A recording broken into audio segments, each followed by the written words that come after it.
think it's around 10 summits in total that you cross. They're around 10,000 feet, I think. 10,000 feet is a lot, yeah, but I'm sure there are many people who have done a lot more. But what you have to count into this as well is that you're walking on this edge constantly, and you're constantly concentrated, so you're so exhausted.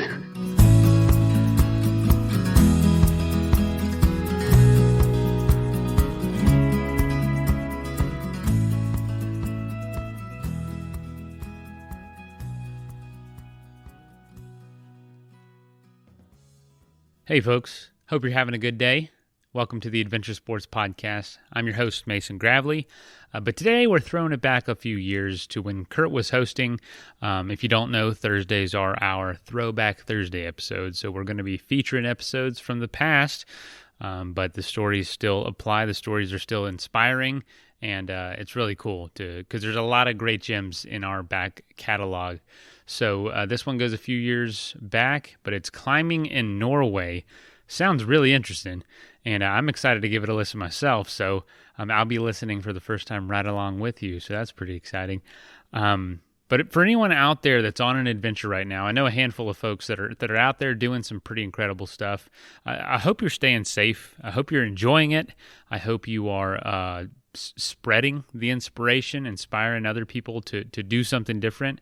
I know that who is not in a position to do a big adventure right now in my life, but I get inspiration from talking to these folks, and it gives me ideas and gives me kind of hope to when I can get back out there. I hope it does the same for you. If you're not out on an adventure like I'm not right now, but it's really incredible to talk to these people. And so if you are out on an adventure, I hope this show can help you keep going. And if it does, please reach out. We love to hear from folks all around the world who are out doing something right now. Maybe we'll have you on the show one day. But anyway, thank you again for joining us. I know the world is crazy right now. It's just been a crazy year, and I hope this show has been some sort of refuge for you, some sort of place to go and listen to something that isn't all caught up in everything. And we're gonna keep it that way. All right, enjoy the episode.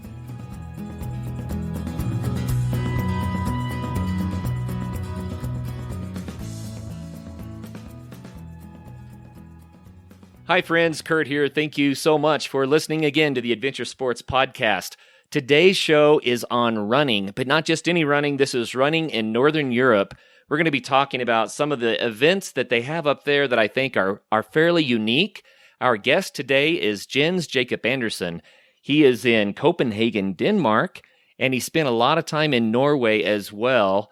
He is also the founder of the company runrepeat.com, and this company has an amazing approach to running a business. They provide running shoes to runners in a unique way, but what's even more interesting is that the company was founded to create location and time independence using modern technology so that the employees have a greater opportunity to do their own adventure sports. And it's an idea whose time has come, but we don't see it in the world today like we would expect or hope that we could.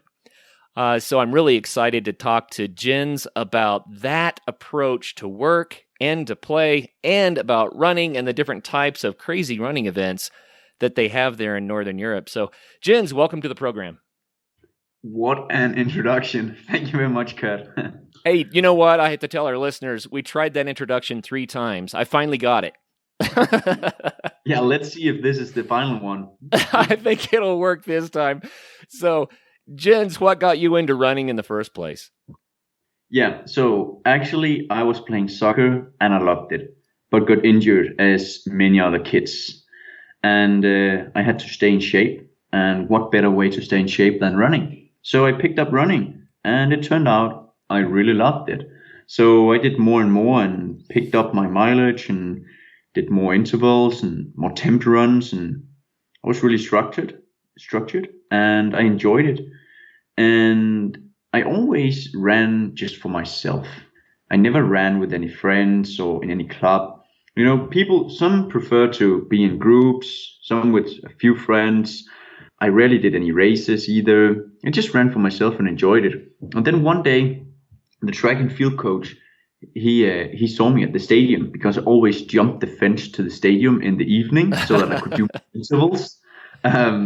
Because I didn't want a membership, and I did my 400-meter intervals there, and apparently he tracked my time and he said, "You're a pretty good runner." If I wanted to start in his club, I was like, no, I'm not too sure about that. And he had an event. It was like a regional championship in cross country. So I was like, yeah, okay, maybe it would be fun. I could test my shape, and it turned out that I won. So I won the regional championship in cross country. Wow, good job. So that got me really excited in running. So since then I ran a lot, still mostly for myself, but obviously this guy also knew a lot about running that I did not know. So I learned a lot from him, which was I really appreciate. I mean, having mentors or coaches in the outdoors or in running or in life in general, just really important, I'd say. So that's how I got into running. That is a really cool story. You know, a couple of points that I like there is that you do it primarily for yourself. I think that adventure sports are like that, right? People really aren't doing it for fame or fortune so much as they're doing it because they're passionate about it. They enjoy what they're doing. And running, I totally get that. I think that the human body was made to run. And people often find running a little painful when they first start. There's that hurdle to overcome. But once you kind of get into running, it just feels so good to be out there going at the speed that your body will allow you to go with the wind in your face and the sun on your back. I get it. I totally get it. Yeah. The feeling of the body functioning well, I think that's a lovely feeling. Oh, yeah, absolutely. You know, I didn't mean to take the conversation this direction, but let's go ahead and address that. If someone is not a runner and they're curious about it, do you have some advice on how they might get started in a way that would be rewarding instead of just painful? That's a good one, actually. I'd say, first and foremost, running is not for everyone. I think today we have an idea that everyone must be running. Oh, you're not running. I mean, everyone should stay in shape, but there are many ways to stay in shape and live a healthy life. So I'm a fan of running because it's so simple and so efficient. But I'd also like to say that while I love it, not everyone should love it. We have different interests in our lives and we should follow that. But if one is about to start running, I'd say first and foremost, stay calm. And the biggest mistake one can make is to progress too fast. So of all things, it happens to 90% of all people. They progress too fast, feel too well, run more and more, get injured, get a bad experience from running, never runs again. And that's typical. So stay out slow, never progress more than, so the rule of thumb is 10% per week, and then rest every fourth or fifth week where you do like maybe scale down 30%. So that would be actually my number one advice. Another advice would be, don't go out and buy fancy equipment until you've done it a few times, until you've been running a few times and found out if it's really something you want to do. Your old running shoes will be doing just fine. Okay. How many times a week do you advise someone to run if they want to become a strong runner? I'd say this might sound very, very, very conservative, but I would probably... Okay, let's assume this person does not do any sports right now. We can do two instances. That's the first one. I would probably just run and do a mix of running and walking. And I'll do that once a week. And I would do everything I could to resist doing more. That's the hardest challenge. But if you're experienced and you do some hiking or you've done climbing or play some ball games or whatever it might be, netball, I'd start out by twice a week and do 3 to 6 miles, maybe tops. Start out really, really slow. I think that's also a really good foundation for getting a successful experience, because it makes you feel, if you start out really slow, you have a greater potential of increasing later, which gives you motivation, which gives you a good experience. So a few times a week, and just do some easy runs. I know it sounds really, not not too efficient or anything, but it's about getting the feeling and getting a good experience, I'd say. Well, we have a lifetime to enjoy these things. We don't have to be in a hurry, do we? That's true. So I got to share, because my running career was exactly what you just described. I was trying to become a better and better and better runner, and I kept doing more and more distance and pushing myself as hard as I could, and I never quite got to the big distances, but I did about a half marathon just on my own running, and I did it too fast, and I ended up with a stress fracture. So I broke my fibula by running too hard. Wow. And so it was really stupid. I finally learned that no pain, no gain statement is misleading. There's a good kind of pain and a bad kind of pain, and you have to know the difference. But what's interesting about that, Jens, is that ended up causing me to have a weak left knee. And so once the bone healed and I started running, then my knee was a problem. And it troubled me for actually several years. And I finally made the decision, okay, I'm going to back off on running so that I can keep hiking, because I loved hiking so much. But now, of course, everything's healed up and I can run again, but I'm much more cautious than I ever was before, because I just really overdid it. And it ended my career as a runner, if you could call it a career. My enjoyment of running had to stop so that I could do other things. Interesting. I think you're not the only one. Well, I think it's easy to do that. It's probably a good idea for people, and I did not do this, but for people to work with a coach enough to understand some of the things you shouldn't do when running. There are some ways that we can run that can be very jarring and damaging, and there are other ways to run, I think, which work with the body so much better. So had someone shown me that, maybe I would have a different story. Yeah. Well, what's it like in Copenhagen? It's autumn is coming. We have 2 months of summer, then we have half a week of autumn, and then we have 8 months of winter, something like that. So autumn is around the corner, and then you can almost feel the winter is here. No, just kidding. Autumn is great as well. It's getting a bit more chill outside. But for running, the optimal running temperature is actually around. Oh, you do Fahrenheit. Can you convert for me, Kurt? I'll get close. Yeah, let's go for it. 6 degrees Celsius. 6 degrees Celsius. So you double it, you add 32, and you back off just a little bit. So that would be about 45 degrees, maybe 40 degrees Fahrenheit. We agree that's pretty cold, right? Yeah, that's pretty cool. Yeah. It's not below freezing, right? Which I think matters. No. Yeah. So that's actually the optimal running temperature. So in that matter, it's fine to be here. But I'd say the bad thing in terms of the weather and being outdoorsy in Denmark is that we don't have the mountains as they do in Sweden and Norway. So when it's snowing, we cannot really utilize it as well as they can in the mountains, unfortunately. So that's our challenge here. Interesting. It's funny what you say about how brief autumn is. I'm looking out my window while we're talking at all of the fall colors on the trees, yellows and reds, but I'm looking through a blizzard right now. The snow is covering the yellow trees. So, that's our world too, I think. Autumn is very short. Well, that's really, really cool. So you spent a couple of years in Norway, and while you were up there, the running was very different then. Yeah. So actually, I also got injured from running, and this bothered me quite a lot. I learned that running is a really repetitive sport. You move one foot in front of the other. That's basically what you do, and you keep doing that. It's really efficient, but it's also very repetitive. And I learned that running on straight surfaces, on asphalt and stuff, is not really good for me. So I learned that actually running uphill or downhill was much better for me.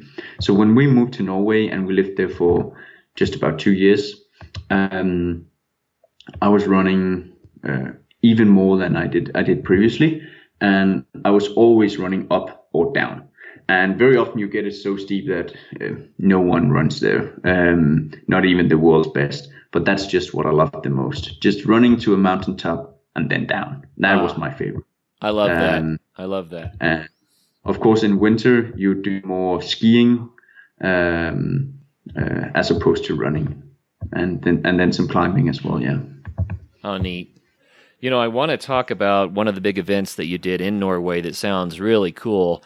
But before we jump in there, there's been a lot of debate in recent years about styles of running and styles of running shoes.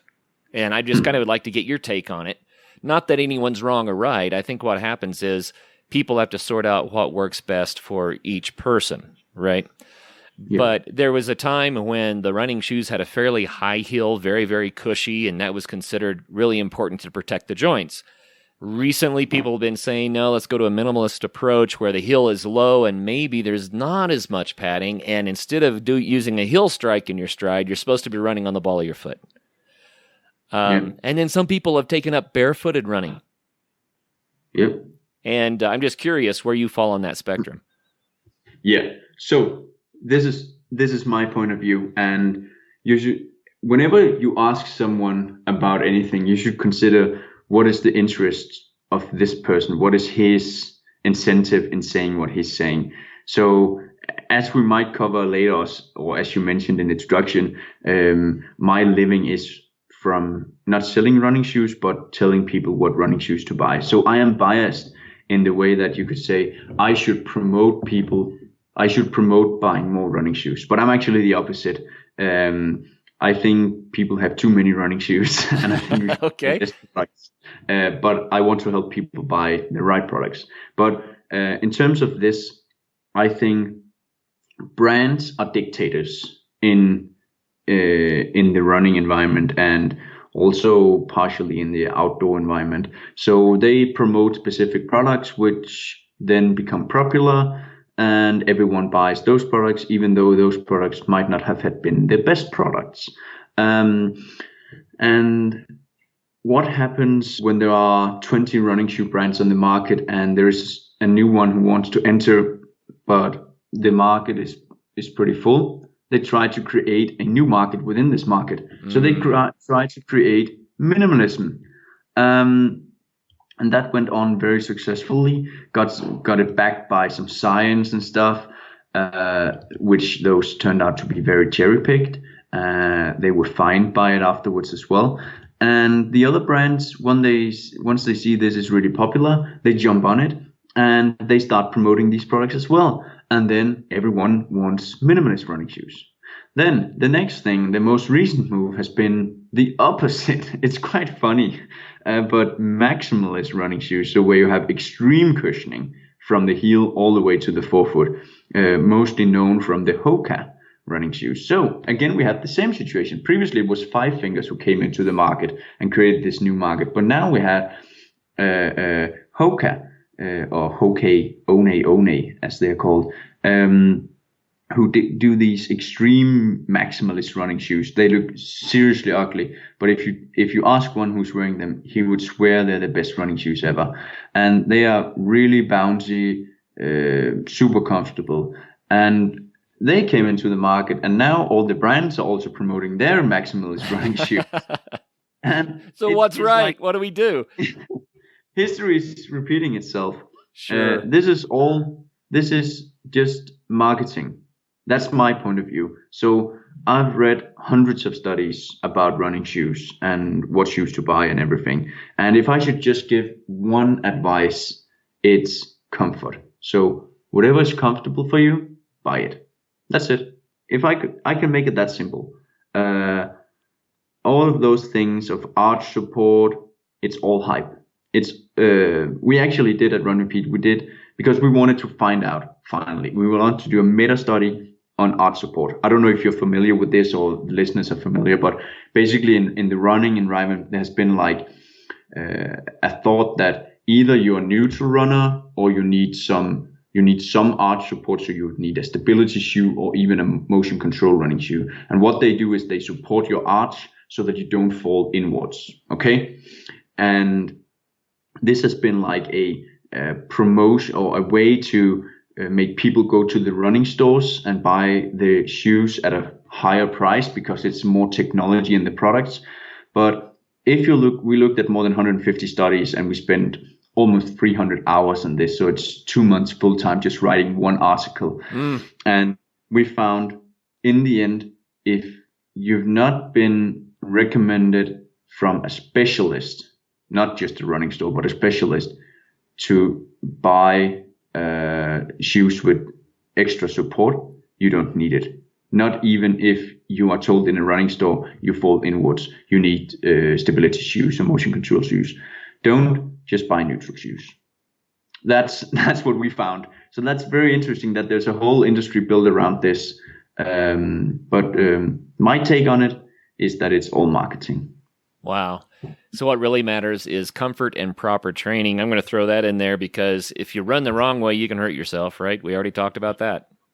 Yeah, and I'll say also to this, I'd say, again, I should be promoting running shoes, but I'd say what running shoes you wear is like maybe 5% of the total risk of getting an injury, and the remaining 95% is your running form and how much you increase if you're training too much. So that's the other 95%. So don't worry too much about the running shoes, actually. If you're trying to grow an online business, then you need a platform that can grow with you and really help you grow. And that's where Klaviyo comes in. It's the ultimate e-commerce marketing platform for online brands of all sizes. So whether you're just getting started or you're a really well-known brand that has a lot of history, it gives you everything you need to send memorable emails, text messages, and so much more. They have very flexible automations, very, very powerful insights and analytics, and super precise targeting. It's the fastest way to turn just a great idea into actual living business. And it's trusted by over 40,000 brands. The average Klaviyo customer sees a 41% increase in overall revenue within 5 months. And I can speak from experience here. I use Klaviyo on nearly a daily basis at my day job, and I have to say, it's really powerful, and we switched to Klaviyo because it was just, clearly that much better than what we were using before. So I can speak from experience. So if you'd like to learn more, go to klaviyo.com/growth, and that is KLAVIYO.com/growth.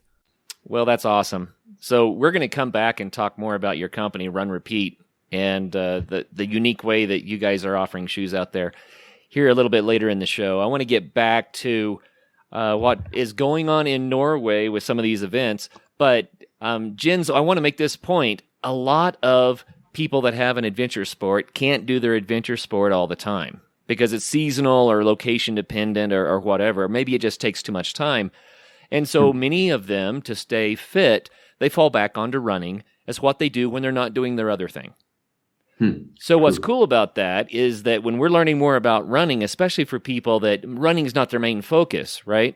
So what you're telling us is really going to help people to say, oh, okay, I get it, and because they're doing running kind of on the side just to get that cardiovascular workout, to fire the muscles in their legs so they don't lose the training that they worked so hard on for skiing or for mountain biking or other sports. So running is kind of like the universal fitness mechanism for everything else. So I'm really glad that you're educating us. That helps a ton. Really, really cool. Thank you. Okay, so I'm going to try to say this word, and I'm going to put my fake Norwegian accent on it, and then you can say it correctly for us. This event is called the Ersfjordtraversen. Oh, that's really good, Kurt. Now, how do you say it? So it's Ersfjordtraversen. So, and that's the Norwegian pronunciation. I think it's really hard to pronounce in English, and I'm really impressed by your try. I'm not sure I was close, but it sounds like a really cool race. Tell us what this is. So it's a traverse of a full mountain ridge. Which consists of it's many mountains that are connected, and they are following a fjord. So the Norwegian fjords, right? Sure. Yeah. So it follows it from the beginning all the way to the ocean. Actually, you start from the ocean, and you follow it all the way to its like most inner point. And you start out in like 0 meters, and you move up. You initially move up to around 1,000 meters, and Norway is in many ways not very high in altitude compared to the Alps. So that's general for Scandinavia. Scandinavia is not really high in altitude, but it can be at least as steep. And the reason we wanted to do this one, so this is not something you're gonna find easily on the internet or anywhere. There's one guy in northern Norway who he's called Kugo. He has set himself a goal to get on all 666 summits that are above 1,000 meters. Do we need a translation here, Kurt? 1,000 meters? 1,000 meters, that's 3,280 feet. Oh, okay, yeah. That was pretty fast, huh? That's right. So 3,000 feet. Yeah, so there are 666 tops that are 3,200 feet, and he wants to get on top of all of them. And actually, he's missing, I think he's missing just around 30. So he's like 95% done now. And he did this one as well, which inspired us, me and two friends, to do this one. It requires some climbing experience and mostly just being in good shape. What's really cool about Norway is we have something called the midnight sun, which you might have heard of. So we had in Tromsø, which was where I lived, we have every summer there are 2 months of complete sunlight. So the sun never sets. Basically, it's just like well, it just turns around in the sky. It's really, really cool. And we did it when there was like this midnight sun. So basically, there's just sunlight 24 hours a day, which is amazing for doing outdoor sports. Then you have no time limit on when you have to be somewhere, because you can always see. You don't need a headlamp. That's less weight as well. So many advantages from this. I just want to add that if you do it in the winter, on the other hand, it's pretty challenging because you have 2 months with no sunlight at all. So people do get depressed. Yeah, that is different. One other thing about having that midnight sun is that the natural rhythm of the body that makes you feel sleepy is delayed by the sunlight as well. So you don't feel like it's bedtime even. At least I don't when I'm somewhere farther north. I don't feel like it's bedtime, and then I realize it's midnight, and I'm like, wow, what happened? Yeah. Have you experienced the midnight sun? I have seen sun at about 11:30. I don't think I've ever made midnight. Oh, it's really cool. Yeah. Yeah. Nice. Huh. Yeah, and so this traverse, what makes it so cool, I think, is so I've been to New Zealand as well, and they have these 8 great hikes, and they are really nice in many ways, but there are lots of people on them. So, for instance, I did the Tongariro Alpine Crossing. It's just a 1 day. Most people can do it. It's a wonderful hike. I think it's top 3 hikes in the top 3 hikes in the world. It's on all the lists. And it's really amazing. But when you start, you take a bus to go to the starting point, and then you walk through this very diverse nature and get to volcanoes and stuff, and you get back to your car. But it's so touristic. There's so many tourists. Basically, there's another guy 1 meter in front of you and 1 meter behind you. Oh man! And that's like you have to ask yourself, what is the purpose of what you're doing? And if you want a great outdoor experience, you should consider, does that include another 2,000 people within 500 meters of me, or does it include just me and nature? Right. And do you want people walking with a ghetto blaster or whatever they might be walking with, or do you want to have solitude in the mountains?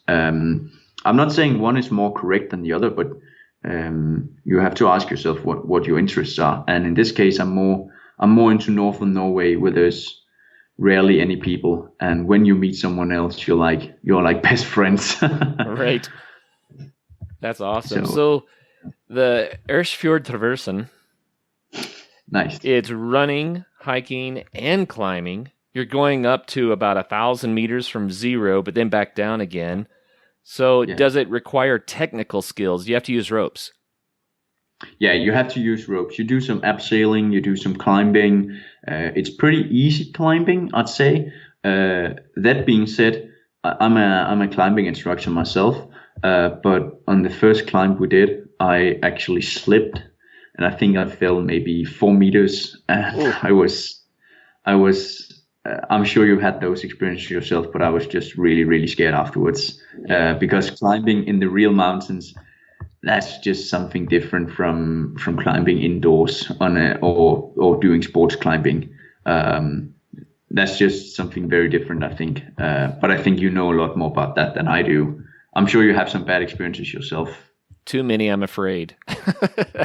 But you know what happens, and this is kind of funny, Jens, is that when you grow more and more familiar with the way that the rock behaves and what you can do on different types of rock and different pitches and slopes, when you're outside a lot, that becomes the familiar. And so then when you go somewhere where you're like maybe in an indoor gym, that kind of feels awkward because it's so different, So I think it's just a matter of what you grow accustomed to. But when you're outside, there are a lot of variables. There's weather, there's the rock integrity. I fell off a cliff once because a 50-pound rock came off the cliff with me. Whoa. Luckily, I was over water. But that's what happens sometimes when you're outside. The rock gets weathered and all that kind of stuff. So is that part of your experience? You really experience life when you have those experiences. Like you feel like you're very near death. I'm not saying that one should try to get many near death experiences, but it does make you feel alive, really. And about this traverse that we did, I think the climbing is so easy that some people would do it without rope, but that's really few people who would do that. And also because some of the abseiling is, you cannot do that without rope, but then they do a shortcut or something to avoid that. But I think the whole experience of setting a goal. So this tour was 20 hours for us, and it was it's many hours walking on mountain ridges where you constantly can look down to the right side, and you can just look 1,000 meters down. Wow. So 3,280 meters down to the fjord. It's really amazing, but you also need to concentrate. And if you've been concentrating for an hour, you cannot keep on being concentrated. So it's really risky in many ways also. I think actually that is one of the biggest risks of expedition style climbs, as well as adventure racing and the endurance races that last for extended periods of time. It's, can you keep your mind sharp and ready and paying attention so that you don't make a mistake? That really is a challenge. Did you cover that with the Chris Warner, who you had on the podcast previously? Yeah, we talked about that somewhat. There are a lot of shows that we've done with kind of what I would call ultra sports events, like doing the 500-mile Colorado Trail on a mountain bike. They do it in 4 days, so they sleep an hour a night. That kind of stuff. Doing the Great Divide or the Tour Divide, that's where they do 3,000 miles and they're trying to set a record. So they may only sleep an hour or two a night. And they do that for day after day after day. That kind of thing is a real challenge. And I have to say, it's a little bit dangerous. We've had guests on here that have confessed that they start hallucinating. And it makes for funny stories. But that's one reason why a lot of the ultra events, especially the ultra running events, you get a pacer that will run beside you to help keep you safe, because they know that you're going to get to the point where you're really not safe by yourself anymore. Yeah, true that. Yeah. What can I say?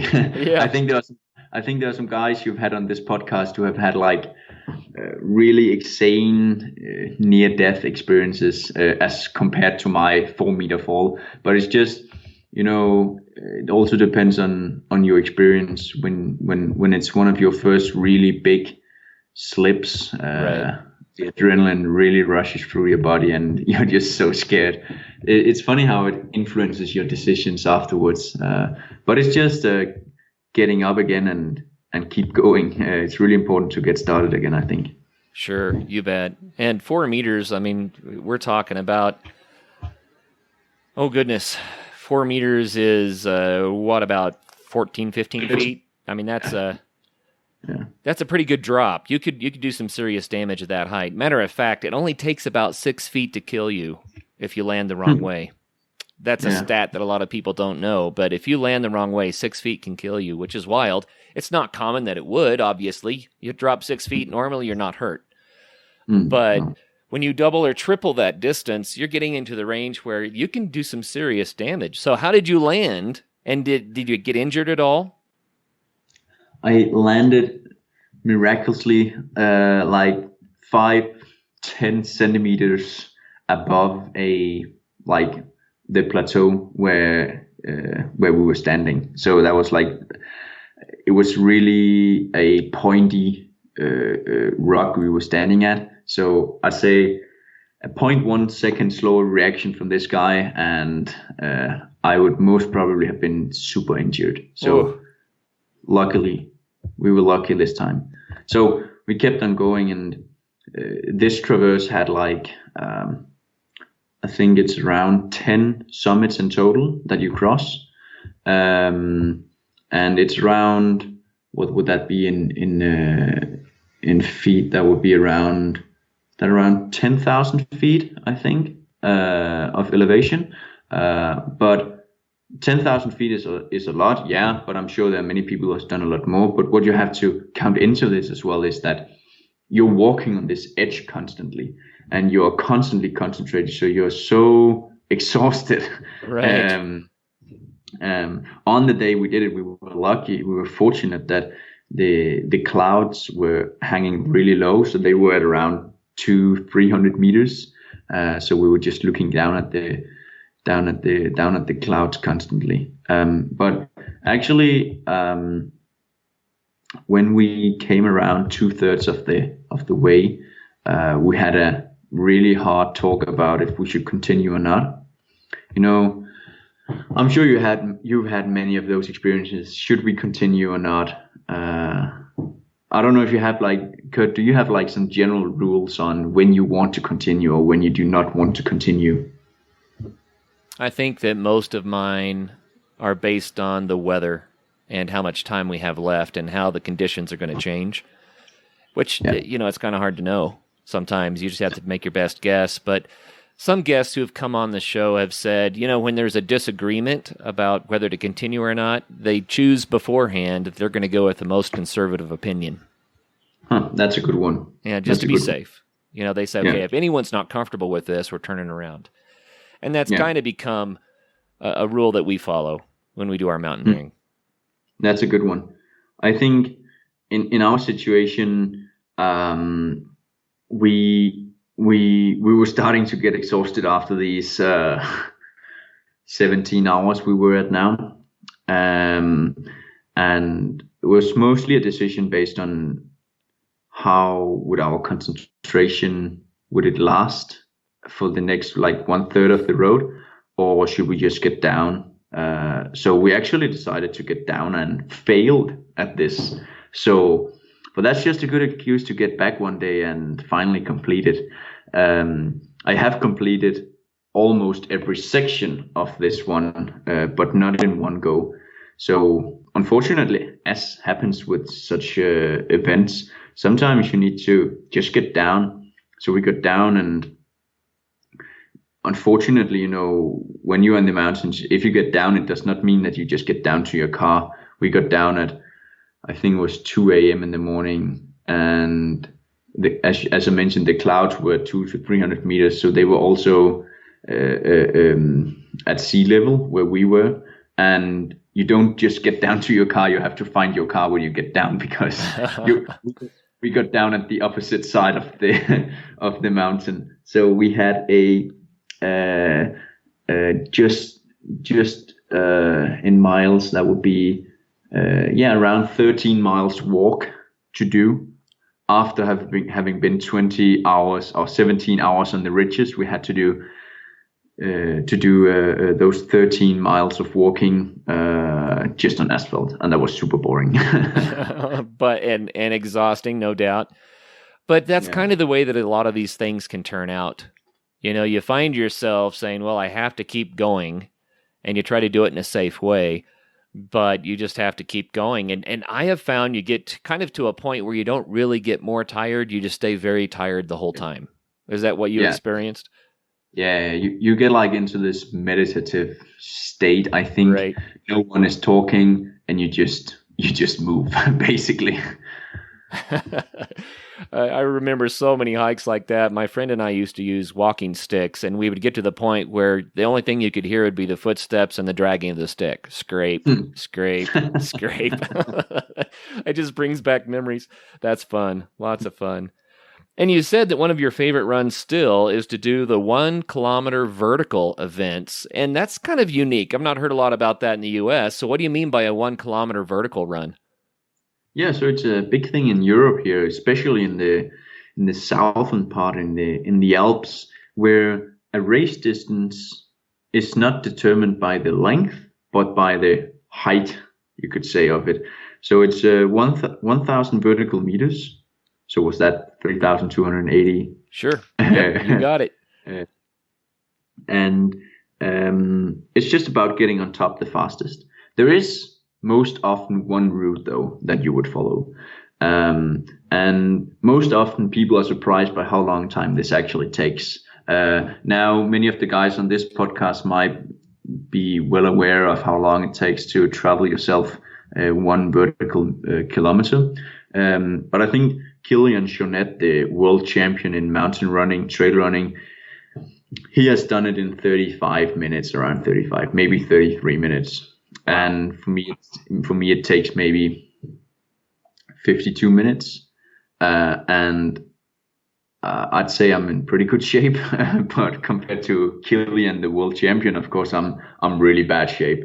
But I think it's just the total distance is maybe most often just around 2 miles, I'd say. So it's like it's like 30 to 35 degrees, like on average. Wow, that's steep, very steep. Yeah, it's really, really steep. And it's just what is really cool about this distance, I think, is you are activating bigger muscles than if you're running on a flat surface, which means that your heart rate can go higher than if you're running on flat surface, because you need to transport more oxygen around your body. So you can keep a really, really high heart rate, which is super tough. So it's in many ways a really, really tough race, because you can do more than what you actually think, because you feel so, you're not hallucinating, but you can get really close to it. And I think that's definitely my most my preferred distance to do. Actually, Red Bull, not that I combine Red Bull with like outdoor life, but they have a pretty cool event in Italy, and that's actually 10,000. What was it, feet, or what was it? 10? Yeah, 10,000 feet, right? Yeah, 10,000. So 3,000 meters. So around 10,000 feet race. Wow. Just vertical. I am most probably gonna attend that one next year. So you can multiply my time of 52 minutes by 3, and then add maybe 20% to that. So we are 3 hours, and you're maybe covering like 6 miles. So it's going really, really slow. Really steep, really slow, but yeah, that's a lot of effort. Yeah, and you don't have to consider getting down. Right? Of course, you need to get down, but you're done when you're on top. I like that. Sure. Well, just to put this into perspective, there are a lot of listeners that like to do Colorado 14ers. and the 14ers in Colorado mean you go to 14,000 feet. Often you're only doing around 4,000 vertical feet because you start so high up. But most hikers, now I've said hikers on purpose, not runners, most hikers need to figure about an hour per 1,000 vertical feet for their climb. That's good. That's good, I'd say. And but that's feet, not meters, right? And so you've got to realize that what you're doing is 3 times that fast. Yeah, sorry. I thought you said meters. That's why I thought, oh, that's really fast hiking pace. No.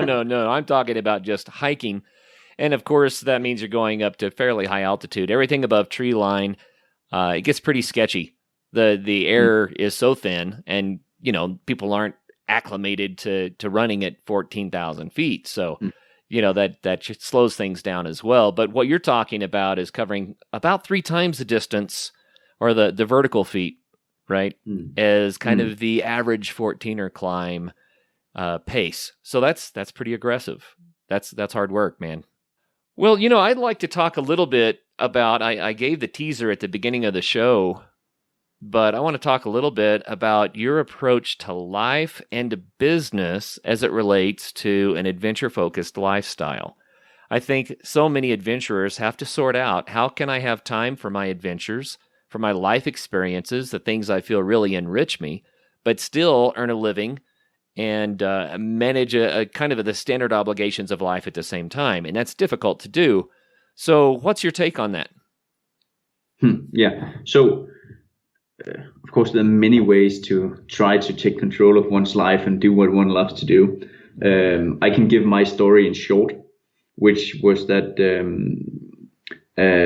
I wanted to create a business for myself where I had the freedom to do whatever I wanted, whenever I wanted. So that was basically like the criteria. Wow. So that I could be outdoors when I wanted. Because in Norway, for instance, the weather is changing constantly. It's like I don't know what you call it, but when there are mountains near the sea, so the changing, I don't know what you call this. It has a term, but there's a lot of rain, lots of snow in the winter. But the weather is changing a lot. So if the weather was great in the morning, I'd go skiing in the morning, or I'd go hiking in the morning, or climbing, and then I'd work in the evening, or maybe I'd not work that day because I was so exhausted, and then I'd work the day after. I think it's my opinion that 95% of corporations and jobs today, at least office jobs, has not adopted to the lifestyle that people want today. And it's not that I need to change that for the world. I just want to have it my way in my company. So we've grown from just being me to now be 50 people, and everyone works with the freedom to work as much as one like, whenever one likes. So you can work evenings, you can work weekends, you can do as you like, basically. Most often, actually, people take off Thursday, Friday to go on an extended weekend, for instance. That freedom. I mean, having a work is not just sitting at a desk, and I mean, it should also be fun to be at work, and you spend 1/3 of your life sleeping, 1/3 of your life working. It's a good idea to invest in a good bed, and it's a good idea to invest in a good company that you want to work. Considering how much time and money you spend in the remaining 8 hours you have, you should definitely consider more where you work and find a job that you really love. So my take on it is that more individual freedom is definitely possible, but I think the change is not really. I know that it's said that 1/3 of the U.S. economy is driven by freelance work. I think that many big corporations have not adopted to this, and I think the future will the good employees will go to the companies that offer more freedom, I think. Because at least from my experience, everyone who I'm having job interview with are not happy with their working hours. That's that simple. Yeah. You know what's interesting?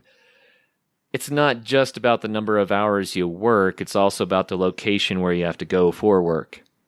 And you know what? Sorry to interrupt. No, I go just ahead. have a really good example here. I spoke with a Filipino who lived 17 kilometers out of from the center of Manila, the capital. He traveled to the center every day for work. Okay, this is an extreme example, but he had 3 hours of commuting each way every day. He basically traveled, that would be 5 times 6, that's 30 hours. He traveled 30 hours per week. And my first obvious question was, okay, so that's, if you could walk that distance in the same time time it takes you to commute.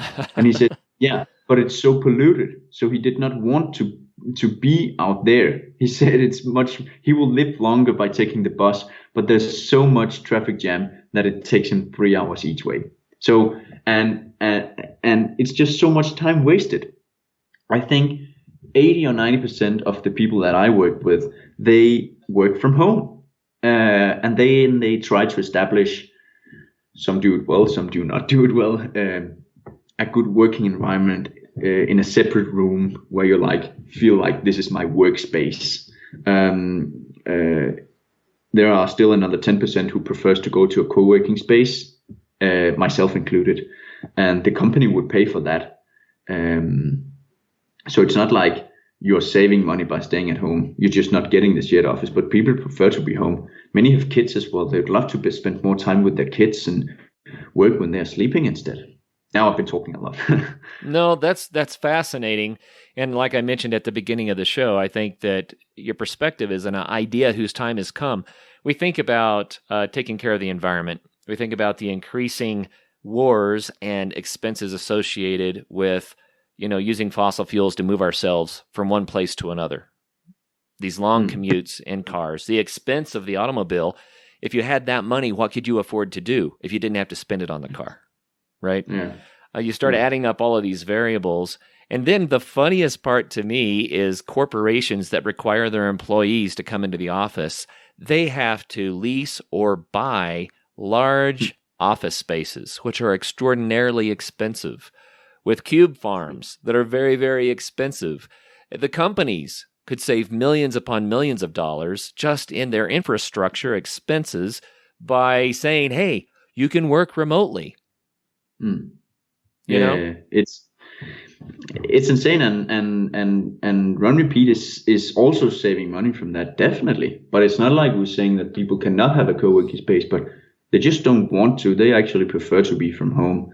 But this sounds really cool, but you also have to look at the downsides of this. So where's your social life if you don't have colleagues near you? Of course, we do video chatting and everything, but it's just not the same as being next to each other. So it has its disadvantages, definitely. And that one has to consider as well. Well, Jens, here's the question that always pops up about this.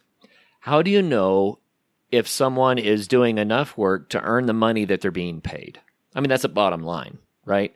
Are people productive enough to have earned their income? Yeah. That's a really good question. But I think sometimes it's not easier to determine that if you're sitting next to the person. Actually, I think you're just disturbing that person even more so that he does not deliver end results, because at least I experience that from myself sometimes, that if a colleague is working on something really interesting, I'll be like, so are you done now? Are you done now? and constantly trying to get some feedback on how things are going, while I should not worry about that, because people also have interest in being significant. I think that no one is interested in having a job where they don't make a difference. Sure. But of course, there will always be people who will try to cheat the system. Of course, there will always be. And we have had such examples as well, of course. And there have been so far, and there will be in the future. No doubt about it. Detecting those is like,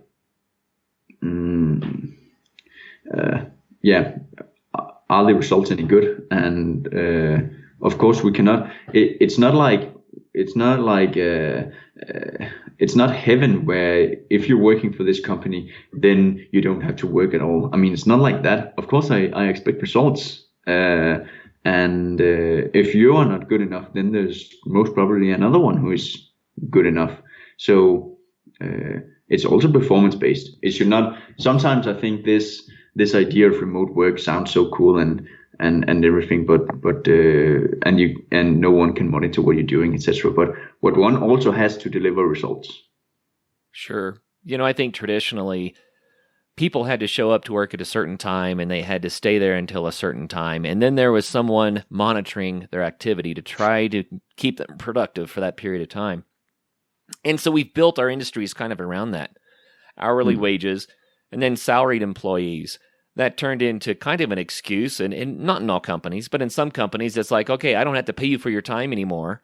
So I'm going to give you more and more and more work. And maybe, I can get 14, 15 hours a day out of you for the same money. That started happening with the salary model. And then people start pushing back and, there's all that give and take. But what you're talking about is more of a production model. It's, okay, you have to be productive. You have to produce. We need to see results. So here's our expectation for the results, right? You do that on your time and your way, and everyone's happy. Yeah, and I think if I've asked lots of my friends and people I meet. So if you take a work day of 8 hours, and let's subtract the lunch break. Let's say you work 7 hours a day, and if you need to be really honest, how much would you say of that time that you actually do concentrated work? Most people, you'll be surprised, you should try to do this exercise. I think the average is around 30% of the time people work. The remaining time, they are looking at what next expedition they should be doing, how to get funding for the expedition, what rope to buy, etc. So I'm also a fan of actually working less than what we do now. I'm not myself working less, but I can clearly see that the more I work, the worse my efficiency. But that's like, it's it's like that's expected. Right. Yeah. It really is hard to be super productive for an extended period of time. And what's neat about your model, though, which is fascinating, especially in the idea of adventure sports, right, and having more freedom of location and time, is that if someone knows how much they need to get done, and that can become a motivating factor to get it done more efficiently, then that frees up their time to do other things, and that encourages them, it's a positive feedback, to be more productive in the time that they're working. Definitely. We've had several Americans applying for jobs who did adventure sports because they wanted the freedom to do their sports, actually. So very relevant, I'd say. I love it.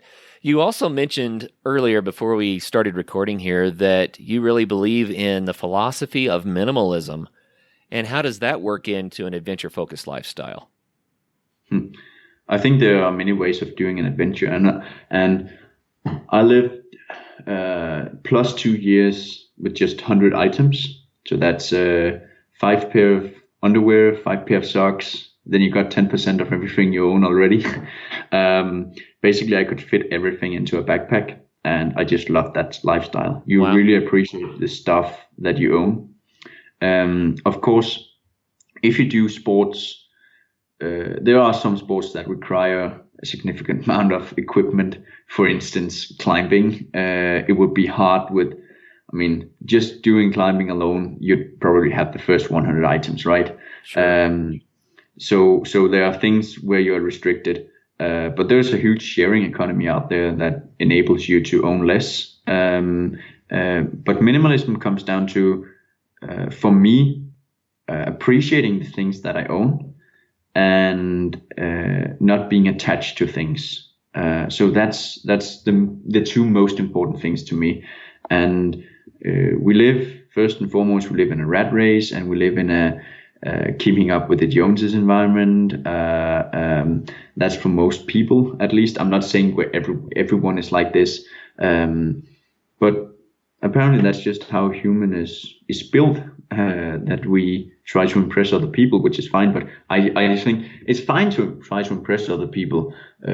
But I'd also say there are probably many other ways to do this.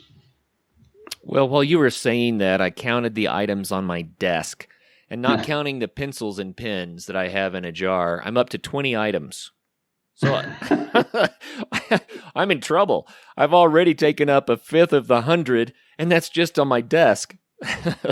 Yeah, you're probably gonna have to prioritize removing some of those things from the desk. Well, I've got a couple of small speakers and a microphone. That's pretty important for what I do. I have a monitor and a laptop and a mouse, and it kind of adds up.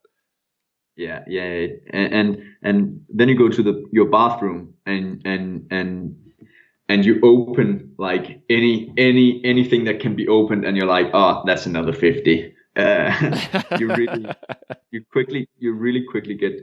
I think very few people own less than 2,000 things. I'd say. You know what? I think you're probably right. My wife and I, we have 4 children.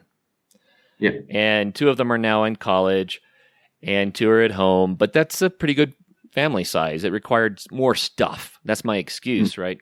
We've always tried to be minimalist. We don't hang on to things. Every year we try to get rid of stuff. We try to make things that we have last and only keep the things that really matter to us. So that's the philosophy, right? When we recently moved, we got rid of at least a third of our belongings. We said, we just don't need this. Let's get rid of all of this so we don't have to move it. And then when we actually moved what we had left over, we couldn't believe how much we still had. I am blown away by how much stuff accumulates, even when you're trying to get rid of it. And Jens, I know that you are much better at this than I am, but I've started coming to this perspective. When I think about purchasing an item, I think about, well, how am I going to dispose of this later? Yeah. I start thinking about, what's it going to cost me to have it, and how am I going to get rid of it someday? And then sometimes I'm like, it's not worth it. I don't want it in my life. Yeah. That's a good one. I tend to use okay, I want this now. Let's wait 30 days and see if I still want it. Right. Of course I don't do that if I'm hungry and I want to buy a bagel. I mean, I'm buying a bagel. but for things like a new mouse, laptop, whatever it might be, a new pair of jeans. Do I really want it? I'm waiting always like 30 days plus. Yeah. It's a good exercise. You could also do the one of removing, picking just 10 shirts, t-shirts and shirts, and like for what you need to wear for 10 days. Okay, put that on the floor. Then everything else, you move away so that you don't see it. And then after 10 days, you evaluate and think of, are you missing some of the things that you moved away? And if you're missing any of those items, you can go and get them, but you cannot get things that you are not missing. And that way you will really quickly realize, oh, I just have 10 bags of things I don't miss at all. Right. So what are the benefits of this for your lifestyle? It's a cool thing to think about doing, because I just like the idea of having a lighter load, right? But what are the benefits for your lifestyle? It is a lighter load. It's really things worry people. Owning things worry people. And that's actually point number 1. Less worrying, I'd say. And that's just one place to start. Of course, your mind is probably the most messed up place. But it's just an easy excuse to start with the things that are in your life. But it is a way to clean up, I'd say. Yeah. What about time? Do you find that you save time this way? That's a good one. I don't know, Kurt. Well, I can say this. Having raised 4 kids, I spent so much time moving their stuff from one place to another. Out of the living room into the bedroom, from the washer and dryer into their drawers, or you see what I'm saying? Yeah. The more stuff you have, or if your kitchen is overloaded, then that means that the dishes tend to pile up, and then it takes a lot of time to do those dishes. Where if everybody has just one plate, one glass, and they wash it when they're done with it, there's never any dishes to do. Of course, we never got there, but it's a good idea. Yeah, that's true. That's true. But what if you get guests then? You need like spare items for them. Right. Yeah, exactly. Well, I love the idea of minimalism, and thanks for sharing that with us. I think it's a cool idea because it can be very liberating. It can be cost effective, but it's also really good for the planet. But like you mentioned, if we declutter our lives with stuff, maybe it declutters our mind as well. And I love that. I think that's probably Actually, correct. So, for instance, I love books, but now I don't put them on a shelf anymore. When I'm done with the book, consider who would love to read this book, and I give that book to that specific person. So it's a win-win as well in that situation. Very cool. Just Well, we got to get the word out a little bit about your company. We've been talking about the philosophies behind it, which I think are awesome. But it's called runrepeat.com, and if you go there, then there are, looks like we have about 20 to 25 different brands of shoes. There are trail runners, there are street runners, all sorts of running shoes. And there's a filtering mechanism that allows people to kind of hone in on what shoes might be the best for them. And then you also have segments here where runners are reviewing the shoes, so people can get a lot of reviews about how a shoe performed for different runners. Did I kind of encapsulate that? What have I missed? Yeah. So the whole idea of Run Repeat is to allow the runner to get an overview of the entire market. So if you go to a running store, which is a great idea to go up to a local running store, but if you go there, they'll probably have 30 pairs of running shoes, which is a very limited amount of the total number of running shoes that are on the market. And they have selected those shoes based on some criteria. One could think of profit margins, for instance, or one could think of what shoes are popular. But I wanted to create just one huge database of all running shoes. And that was the foundation of Run Repeat. And I didn't want brands to influence this in any way. So it should be as neutral and transparent as possible. So that's the foundation of the site. And I can also add one thing which might make it like slightly more exciting to the audience of this podcast, is that we're expanding into including hiking footwear as well, because that's there are good synergies between hiking and running footwear. Oh yeah. Well, when the weather is good, I prefer to do 14ers in trail runners. Yeah. Faster, lighter. It works great. When the weather's in question, then I want the hiking boots, right? Yeah. But for instance, I'm on your website here, and I love the way this works. So you click men's shoes, I click trail shoes. I'm going to go with your neutral arch support because someone told me just a little bit ago that that's the way to go. I'm going to say daily running instead of competition, and then I could choose my favorite brands, but I'm going to leave that open. I don't want waterproof. I do like water repellent. And then I can do low drop. I can do maximal drop. I can go do weight. I'm going to go lightweight. And where are we now? I just got it down to 9 shoes that I should look at, which I love because I selected all the stuff that kind of got rid of all the noise that I didn't want to look at anyway. Now, that was with a start of, what was it, like 600 different options out there for me. And now I'm down to 9 shoes that I can investigate. I can look at the reviews and I can say, I wonder if this would be the shoe for me. I think that is awesome. You're doing what you said. Instead of having, 30 shoes on the wall that someone else chose for me, I'm able to wade through hundreds of styles and functions of shoes to come up with the ones that are most suited to my needs. And thank you for the kind words, but one also has to consider that there's a huge drawback of buying online, which is a whole other discussion we can have one day. But as I mentioned earlier in the call, if people remember, comfort is everything. And how to determine comfort if you're buying online? So it can be like risky to buy running shoes online. I'd say. I know I should be advocating people buying running shoes online, but I don't want to be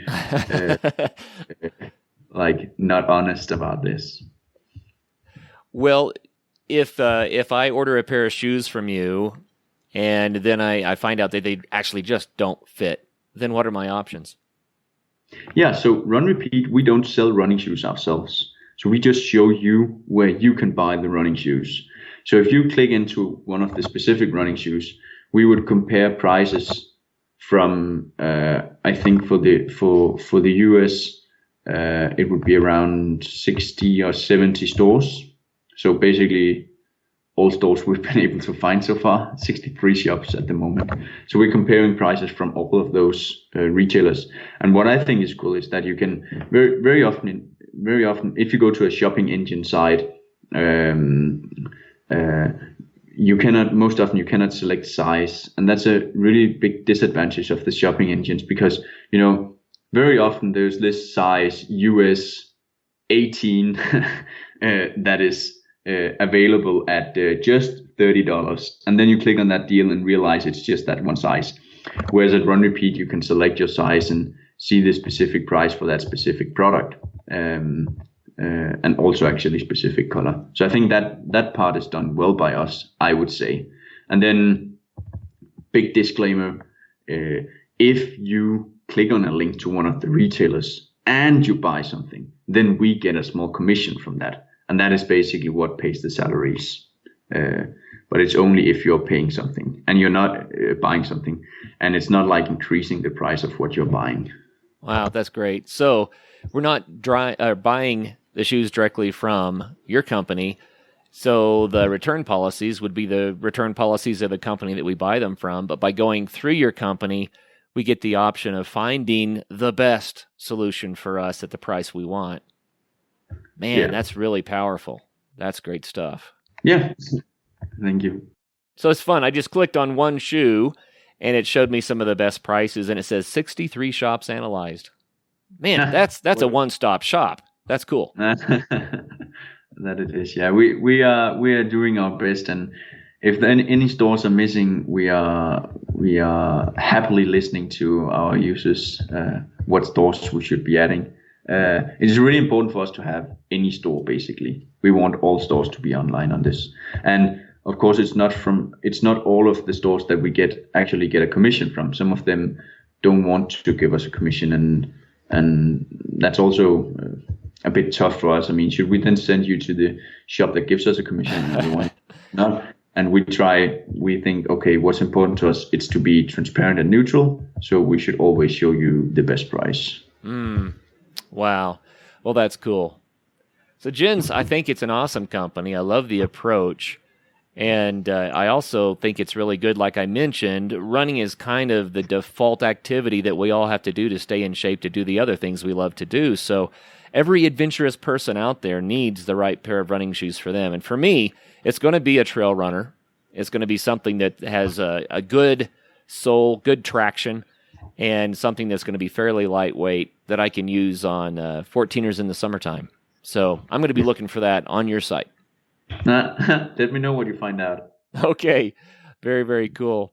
Well, man, we have burned through our time, and it's been so much fun to talk to you. I love the idea of some of the types of running adventures that you described in Norway, along the fjords, extended hours of being up above the clouds, summiting maybe up to 10 peaks in one day. I mean, that's craziness, right? But I can't imagine how unique the experience must have been for you to do that event. And I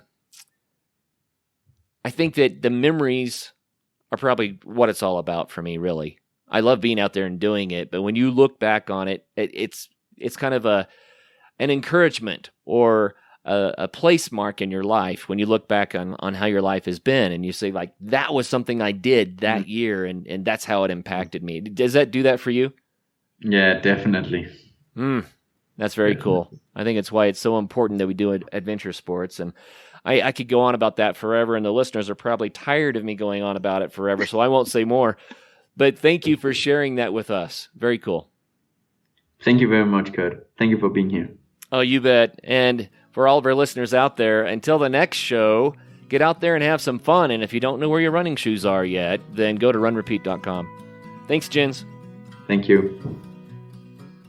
First of all, thank you so much for listening. It means the world to us that you choose to listen to the show. If you'd like to help us further, you can leave a review on iTunes, share us with your friends, your family. It goes a long way to grow in the show. You can also support us financially through patreon.com/adventuresportspodcast. Link is in the show notes. And also, if you have an idea of who could be a good guest for the show, we're always looking for people to tell their story about the outdoors or adventure. So if you know someone, please reach out. Email us at info@adventuresportspodcast.com. And until then, get out there and have some fun.